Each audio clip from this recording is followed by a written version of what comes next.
રાજ્યમાં સિંહ માટેનું કોઈ પ્રખ્યાત સ્થાન હોય તો તે ગીર છે, પરંતુ હવે પોરબંદરનું બરડા અભયારણ્ય પણ સિંહ માટે પ્રખ્યાત થવા લાગ્યું છે.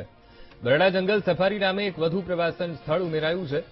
192 સ્ક્વેર કિલોમીટરમાં ફેલાયેલા આ જંગલ સફારીમાં હાલ 17 સિંહનો વસવાટ છે અને પ્રકૃતિ પ્રેમીઓ આ જંગલ સફારીની મુલાકાત લેતા હોય છે.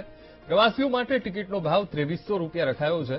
સફારીમાં સિંહ, દીપડા, હિરણ, ચિત્તલ, મગર, નીલગાય અને વિદેશી પક્ષીઓ સહિત અનેક વન્ય પ્રાણીઓ જોવા મળતા હોય છે. દિવાળીના સમયે આવેલા પ્રવાસીઓને બરડા અભયારણ્ય રૂટના અજમાપાટ નેશ તરફ તેના નજીક સમૂહમાં 11 જેટલા સિંહ જોવા મળ્યા હતા, જેને કારણે પ્રવાસીઓમાં એક અનોખો ઉત્સાહ જોવા મળ્યો હતો. ત્યારે નવા વિકસેલા આ બરડા અભયારણ્યમાં વધુને વધુ પ્રવાસીઓ આવે અને પોરબંદરને આર્થિક લાભ પણ થાય તેવી તંત્ર આશા સેવી રહ્યું છે.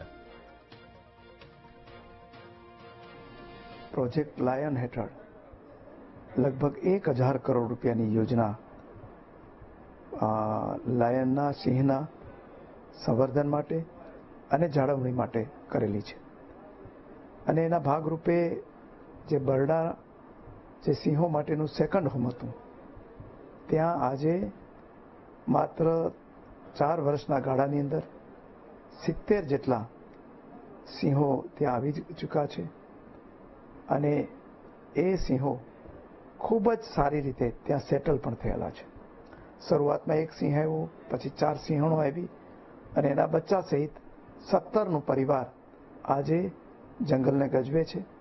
અને સિંહો આવવાથી માત્ર અભયારણ્યનું રક્ષણ થશે એટલું જ નહીં, પણ પ્રકૃતિનું પણ રક્ષણ થવાનું છે. હાલ દિવાળી વેકેશન અને તહેવારોના કારણે બરડા વન્યજીવ અભયારણ્યમાં બરડા જંગલ સફારી ખૂબ સારી રીતે ચાલે છે. તાજેતરમાં જ પ્રવાસીઓ દ્વારા બરડા વન્યજીવ સફારીની અંદર બચ્ચા અને સિંહણ સાથે કુલ 11 સિંહ બાળ અને સિંહનું ગ્રુપ જોવા મળેલ છે. પ્રવાસીઓમાં ખૂબ આનંદની લાગણી છે. બરડા ડુંગરમાં અમે સફારી પાર્કમાં પરિવાર સાથે ફરવા આવેલ છે. જેવું સરસ વાતાવરણ ગીરનું છે એવું જ મસ્ત વાતાવરણ છે એ બરડા અભયારણ્યનું છે. અને અહીંયા આવવું એ પણ એક અવસર છે. અને અહીંયા અમને અત્યારે સવારના જે સફારી પાર્કમાં અમે ગયા ત્યાં અમને જુદા જુદા જાતના ચિત્તલ તેમજ પક્ષીઓ છે એ જોવા મળ્યા. સરસ મજાનું પ્રાકૃતિક વાતાવરણ છે. કુદરતની મોજ સાથે અહીંયા આવવું એ પણ એક લાવો છે.